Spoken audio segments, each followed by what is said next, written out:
안녕하십니까. 자, 오늘은 며칠이냐면 5월 13일인데 원래대로였으면 우리가 등교를 하기로 했던 날이에요. 근데 이태원 클럽에서 일어났던 코로나19의 전파 확산이 점점 더 이제 심각해지면서 일단 일주일 더 등교가 연기되게 되는데 다음 주 5월 20일은 꼭 등교를 해야 우리들이 수행평가도 하고 그것을 바탕으로 교과서 특도 쓰고 해서 입시 준비에 차질이 없을 것 같은데 조금 걱정이 되긴 합니다. 잘 되겠죠. 그래서 선생님도 지금 수행평가를 좀 조정을 하고 있는데 원래 3개 하려고 했던 것을 하나 줄여서 2개 해서 역사, 독서, 논술과 또 하나는 토론을 하려고 해요. 역사, 논술, 독서는 역사, 독서, 논술은 여러분들이 과거에 읽었던 책 그대로 가져와서 줄거리며 중요한 단어며 이런 거 쓰는 것들을 하도록 할 건데 1시간 정도면 1시간 정도 소요하면 할 수 있을 것 같고 토론의 경우에는 2시간이 필요한데 이거를 해야 좀 더 면밀한 교과 세트를 쓸 텐데 지금 잘 쓰도록 생각을 한번 해보도록 하겠습니다. 어쨌든 여러분들은 지금 학생부 종합 전형을 준비하듯 학생부 교과 전형을 준비하듯 아니면 정시까지 가서 수능 위주 전형을 준비하든 간에 차분하게 공부를 하면서 준비를 하고 있어야 될 것 같아요. 준비가 잘 되어야 할 것 같고 준비 잘 되면 뭐 걱정이 없죠. 그러면 오늘은 선생님하고 같이 10-2강을 보도록 할 거예요. 지난 시간에 얘기했지만 10-1강부터는 우리가 흥선대원의 정치와 개화정책의 추진이었는데 너무 길기 때문에 잘 왔습니다. 그래서 우리 지난 시간에 흥선대원의 정치 받고 이번 시간에는 1875년부터 시기적으로는 1885년 정도? 10년 정도의 시간을 볼 거예요. 이제 완벽한 근현대사로 돌아왔기 때문에 10년 단위의 내용이 이렇게 많습니다. 앞으로 계속 읽을 거예요. 굉장히 많은 내용이 들어가 있구나 하는 것을 확인해 볼 수 있고 오늘 배울 내용은 한국의 문을 열었던 개항부터 시작해서 개항, 근대화 정책, 개화 정책 이것을 반대하는 위정, 척사운동 그와 함께 일어났던 이모군란이라는 사건 이모군란 이후에 개화파가 분화됐던 내용 그리고 그 이후에 급진개화파의 중심으로 해서 갑신정변이 일어났고 그 이후의 상황은 어떠한지를 보는 내용이 되겠습니다. 먼저 지난 시간에 흥선대원군 봤었죠. 흥선대원군 1863년에 자신의 아들을 왕으로 만들면서 집권하기 시작해서 1873년까지 집권을 합니다. 그 기간 동안에 특히 양반들의 반발이 많았다고 지난 시간에 봤었죠. 자, 그런데 그 이전과는 달리 흥선대원군이 하야할 시점부터 박규수와 같은 사람을 중심으로 해서 다른 나라와 통상 수교를 맺어야 되는 것이 아니냐 라는 통상 개화론자들이 등장하기 시작했고 더욱더 중요한 변화는 흥선대원군이 하야가 있어요. 누구에 의해서 하야가 되냐면 최익현에 의해서. 지난 시간에 앞으로 계속 나온다는 인물이었죠. 이 최익현이 이미 왕께서 고종이 성인이 됐는데 왜 아직도 대원군이 집권을 하고 있느냐 통치를 하느냐라고 항소하는 상소문을 올렸고 이에 따라서 흥선대원이 하야하면서 누가 전면에 등장하냐면 민씨 세력이 전면에 등장하게 됩니다. 원래 흥선대원군은 앞선 세조정치의 문제점을 해결하기 위해서 며느리를 좀 힘이 없는 가문에 더 데려와야겠다라고 했고 자신의 부인이었던 여웅 민씨 가문에서 자신의 아들 배피를 찾아가지고 결혼을 시켰는데 결국엔 왕권이 강화되면 함께 강화된 것이 왕비 집안 외척이기 때문에 이 외척이었던 민씨 집안이 권력이 강화되게 됐고 이에 따라서 흥선대원군의 하야와 함께 민씨 정권이 시작되게 됐다라고 볼 수가 있습니다.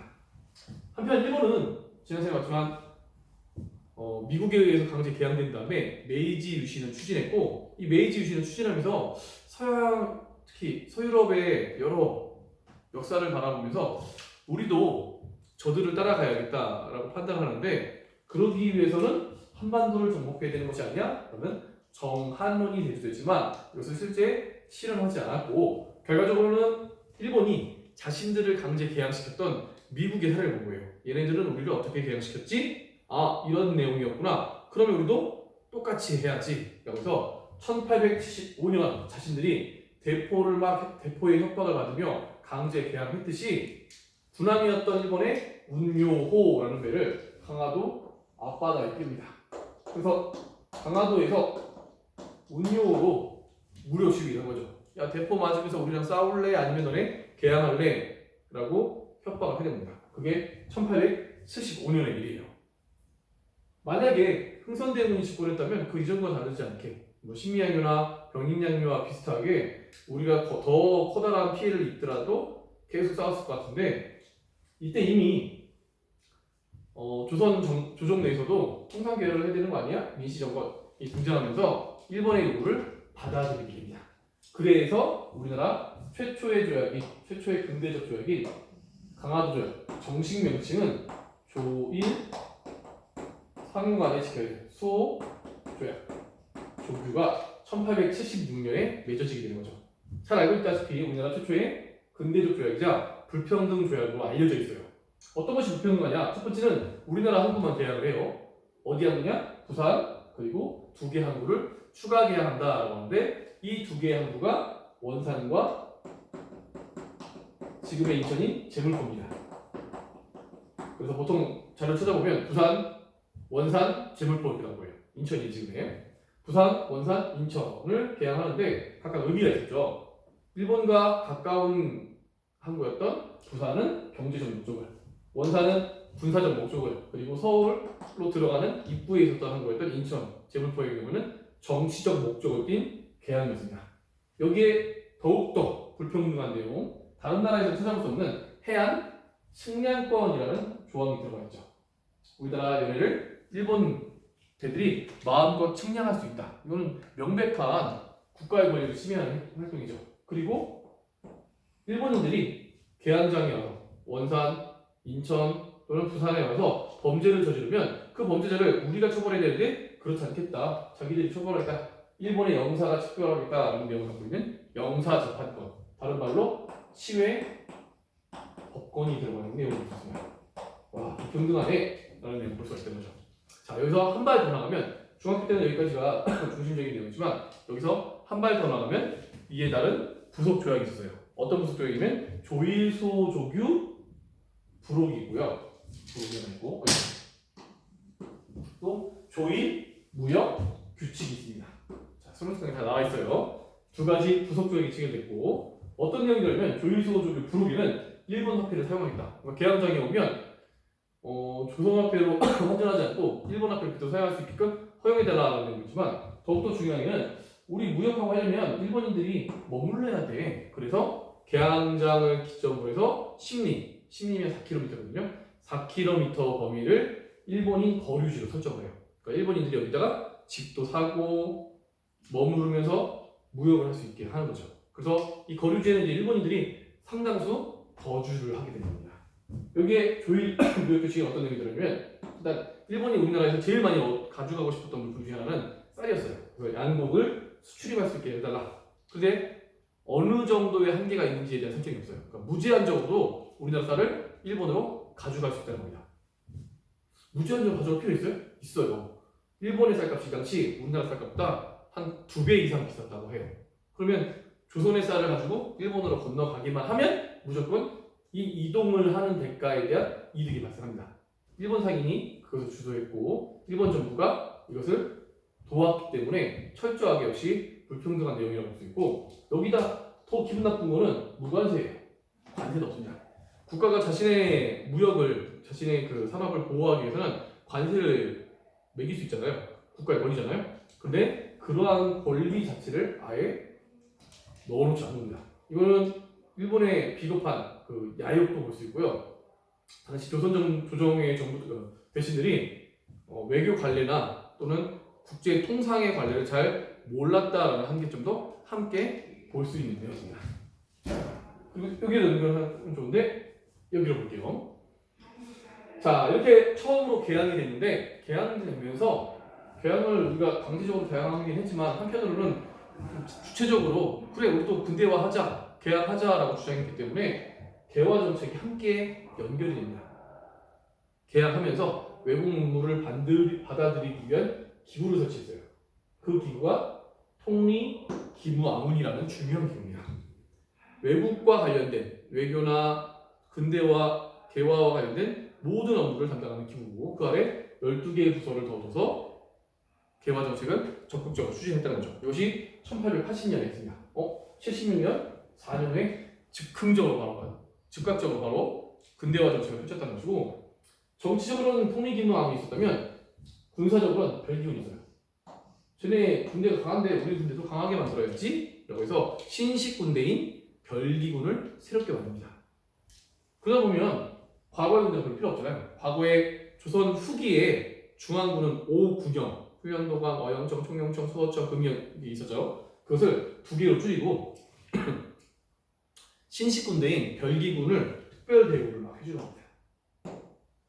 좋은 무기도 사다 주고 또한 외국 교관을 불러다가 새로운 근대식 군사훈련을 시켰다는 거죠.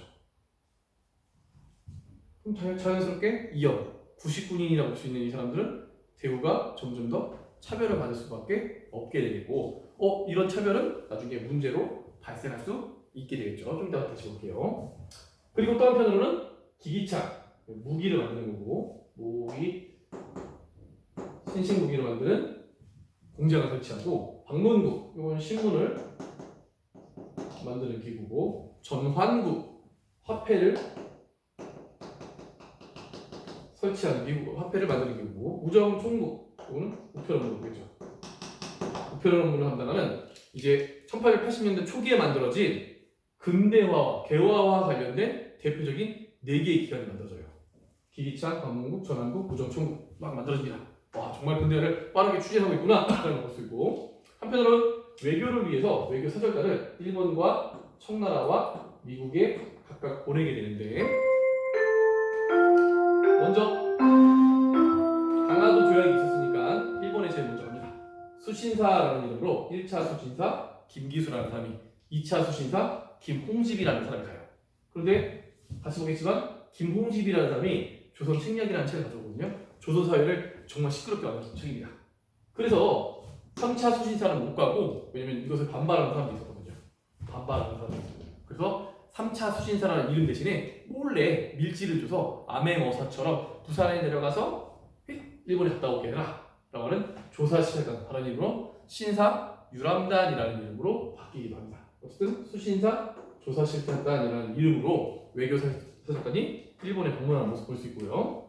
청나라도 양무운동 하고 있으니까 근대화가 되고 있구나, 개화 정책이 추진되고 있구나, 청나라 보고 와야지 라고 해서 영선사라는 이름을 갖다 왔고 텐진에 있는 기기국이라는 무기 만드는 공장을 보고 와서 우리나라에도 기기차가 설치하게 돼요. 물론 이 사람들 오랫동안 배웠으면 좋았을 텐데 중간에 이모군란이 일어나서 빨리 귀국을 하게 됐고 세 번째 미국으로 갔던 사절단의 이름은 보빙사였는데 어디와 연결되냐면 조미수와 통상조약과 연관이 돼요. 미국과 통상조약을 체결한 다음에 그에 대한 답방으로 1883년 미국에 방문하고 미국 대통령까지 만나고 왔던 사절단입니다. 자, 중간중간에 이제 이 얘기가 나왔죠. 조미수와 통상조약. 자, 제일 먼저 일본과 조약을 맺었는데 조선이 그 다음으로 맺었던 조약을 맺었던 것은 미국이에요. 미국 간의 상호 간의 통상, 무역을 하면서 지켜질 조약을 맺었게 됐는데 자, 이 조미수호 통상조약이 체결됐던 배경은 2차 수신사로 갔던 김홍집이라는 사람이 가지고 들어온 조선 책략이라는 책이었습니다. 중국 청나라 사람이었던 황준쉔이라는 사람이 쓴 외교, 조선이 앞으로 나아가야 될 외교의 방책을 써놓은 책인데요. 당시 청나라는 누구를 굉장히 두려워했냐면 본인들의 북쪽에 있었고 점차 영토가 넓어지며 연해주를 청나라로부터 뺏어갔던 러시아를 견제하고 있었어요. 이 러시아는 분명히 우리의 적이기도 하지만 조선에게도 적이 뭐야? 라고 써놓은 책이 조선 책략입니다. 그래서 담겨져 있는 내용의 핵심은 뭐냐면 러시아는 막는 게 중요해. 그래서 러시아를 막기 위해 방러, 러시아를 막기 위해 조선은 세 나라와 친분 관계를 유지해야 된다. 그래서 원래 이미 친했던 청나라, 중국과는 친중 여전히 친하고, 그리고 계속 연결이 돼 있었던 일본과는 계속 연결하고, 대신 서양 세력도 필요하니 미국과도 연을 맺어라라고 하는 방로를 위해 친중, 결일, 연미라는 내용이 담겨 있는 내용이 조선 책략이라는 내용이에요. 조선 책략은 그래서 핵심은 지금 일본은 강화도 조약 체결됐잖아요. 그리고 청나라와는 원래 계속 밀접한 관계였고 때문에 핵심은 바로 미국입니다. 야, 조선 러시아를 막기 위해서는 미국도 너네 나라로 끌어들여 미국과 조약을 맺어라는 내용이 핵심적인 내용이었고, 이 책의 내용을 바탕으로 해서 결국 미국과 1882년 처음으로 서양과 처음으로 근대적 조약을 체결합니다. 그래서 조미소 통상조약의 핵심은 서양과 맺은 최초의 조약이라는 점이었고요. 어떤 내용이냐면 역시 또 불평등이에요. 영사 재판들이 있습니다. 아까 시해법권이라고 했죠. 이거 또 담겨 있네요. 그리고 핵심적인 내용, 처음으로 이 조항이 들어간 나라는 미국입니다. 조미소 통상조약. 최혜국 대우가 들어가 있어요. 배웠을 겁니다, 여러분. 가장 좋은 혜택을 주는 나라라는 뜻이죠. 지금 미국과 조약을 맺었는데 나중에 영국이나 독일과 같은 나라와 조약을 맺을 때 영국이나 독일과 같은 나라의 좋은 조건의 조항이 영국이나 독일에게 들어가면 최혜국 대우가 연결되어 있는 미국에는 자연히 그 조항이 들어간다는 그런 내용을 갖고 있는 것이 최혜국 대우입니다. 그래서 불평등 조약의 끝판왕에 해당하는 것이 최혜국 대우예요. 이것이 처음으로 들어간 조약이 조미소 통상조약이고, 이와는 반대로 이제 좋은 내용도 있어요. 어떤 내용이면 이제 미국은 야, 조선하고 무역하는데 그 국가의 권리는 지켜줘야지 관세는 줍니다. 조선이 관세의 일정 정도는 책정할 수 있다라는 내용이 들어가 있고, 또 하나는 거중조정이에요. 제3국이 매우 친밀한 우리 조선과 미국 이 두 나라 관계에 끼어들거나 또는 두 나라를 건드릴 경우에는 서로 돕자라는 내용이 거중조정입니다. 미국을 건드릴 나라는 별로 없겠죠. 우리나라는 조선은 당시 지금과는 달리 당시 조선은 굉장히 약소국이었기 때문에 조선을 건드릴 나라는 많았기 때문에 향후에 조선을 누군가 침해한다면 미국이 도와주겠다라는 내용이 들어가 있는 겁니다. 그래서 이 이유로 조선의 왕 고종은 그래도 믿을 만한 서양의 나라는 미국이지라는 생각을 가지고 있었고, 헐버트라고 하는 우리 조선을 너무 사랑했던 미국인을 활용해가지고 미국과의 연결을 끊임없이 하려고 해요. 그래서 헐버트가 미국에 방문하고 지금 일본이 우리나라를 조선을 침탈하려고 하는데 도와주십시오 이런 사절단을 많이 하거든요. 아무 필요가 없었던 거죠.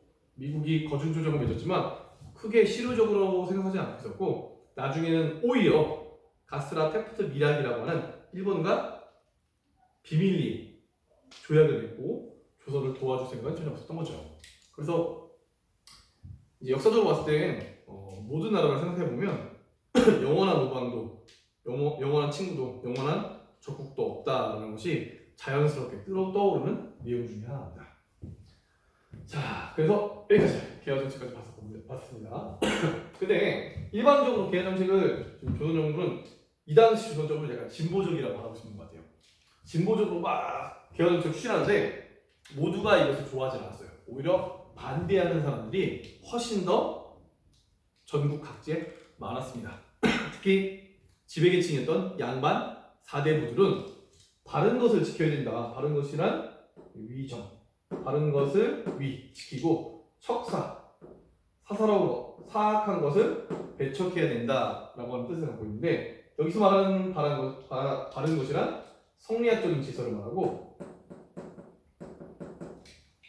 여기서 말하는 배척해야 될 사악한 것들이란 서양 세력이 가지고 들어오는 문물과 같은 것들을 배척해야 된다고 주장하는 것들입니다. 그래서 이것을 연결해서 위정 척사 운동이라고 부르는데, 위정 척사 운동은 각 연도별로 해당하는 사건이 있고 그에 대한 저항이 있어요. 먼저 1860년대는 여기 안 나와있지만 우리 홍선대부터 갔잖아요. 1866년에 있었던 조선 사회를 뜨겁게 만들었던 그 사건, 바로 병인 양묘라는 사건이 있었고, 요 병인 양욕 프랑스 함대가 야 너네 왜 병인밖에 저질렀어? 막고 싶지 않으면 통상하자라고 주장했거든요. 그래서 그 반대는 통상 반대입니다. 척파, 파친을 주장하는 파친을 배척하고 주전, 전제는 주장하는 겁니다. 야 저 자식들이 우리하고 통상 파친을 주장하면서 다가오는데 절대 안 돼. 파친은 배척 대신 싸우자라고 주장했던 것이 위정척사예요. 굉장히 보수적인 사람들이죠. 보수라고 하니까 또 느낌이 또 새롭네요. 왜냐면 지금 우리나라 언론이나 뭐 정치 정상에서 보수와 진보라는 이야기가 많이 언급되는데 원래 보수가 이런 거거든요. 우리 민족이 최고다. 우리 민족 중심이다. 그런 것이 보수의 핵심 가치인데 지금 우리나라 보수라고 흔히 불리는 사람들은 우리 민족을 최고로 여기지 않는 것 같다는 생각이 들어요. 보수인데 일본의 입장을 더 대변하거나 뭐 그래서 선생님 개인적으로 이런 얘기를 하면 안 되는데 개인적인 생각으로는 지금의 보수는 보수라고 부르면 맞지 않겠다라는 생각을 많이 합니다. 어쨌든 이게 보수입니다. 진짜 보수죠. 1870년에는 매우 중요한 사건 강화도 조약이 있었죠. 자, 강화도 조약이 체결되려고 할 때쯤부터 체결된 다음까지 뭐라고 주장하면 개항 행사는 안 된다. 개항 있잖아요. 개항 반대 운동을 일으켰고 이 개항 반대의 대표적인 인물이 쉐이켈이에요. 또 나왔습니다. 쉐이켈 또 나왔고요. 나중에 을사의병 또 나옵니다. 이때 다시 한번 정리해 볼게요. 뭐라고 주장하면 쉐이켈은 야 지금 일본하고 우리 개항해가지고 외교를 맺자고 하는데 저 일본 자식들이나 서양 오랑캐 자식들이나 다 똑같은 놈들이야. 외놈들이나 양놈들이나 똑같은 놈이다. 왜야? 일체로를 주장하게 되고 1880년대 넘으면 이 사건이 중요해요. 조미소 통상조약을 체결하기 직전에 무슨 책이 들어가죠? 1880년에 들었던 조선 책략이라는 책입니다. 이 책이 지금 미국과 관계를 맺으며 서양과도 조선이 연결이 돼야 된다라고 주장하기 때문에 이것에 반대합니다. 개화정책 추진하면 안 된다라고 주장했고 무려 영남지방은 경상도 지방입니다. 경상도 지방에 유생 10,000명이나 되는 사람들이 만인소 상선을 올려요. 그 대표 인물이 이만손이라는 인물이었고 이만손을 중심으로 했던 영남 지방의 양반 유생들 10,000명들이 영남 만인소를 올리게 됩니다. 와 반대죠 반대. 그래서 일반적으로 위정척사운동 요 세 시기 1860년대부터 1880년대를 말하고 1890년대로 넘으면 이제 왜 위정척사운동이 의미가 있는지가 나와요. 왜냐면 요 위정척사운동은 이제 의병이 됩니다. 역시 보수주의자, 민족주의자였기 때문에 우리 가족, 우리 마을, 우리 민족을 지키기 위한 의병으로 탈바꿈하기 때문에 중요한 거예요. 1890년에는 이제 의병 때문에 있지만 을미사변 반발령 때문에 의병이 일어나고 1890년대는 유인석과 같은 의병장을 중심으로 모이는 것을 특징을 갖추고 있습니다. 자, 이제 이 위정척사운동 어떻게 보면 한 비슷한 맥락에서 흘러가는 이모군란부터 80년부터 갑신년부까지 볼 텐데 잠깐만 끊고 다시 놓고 할게요.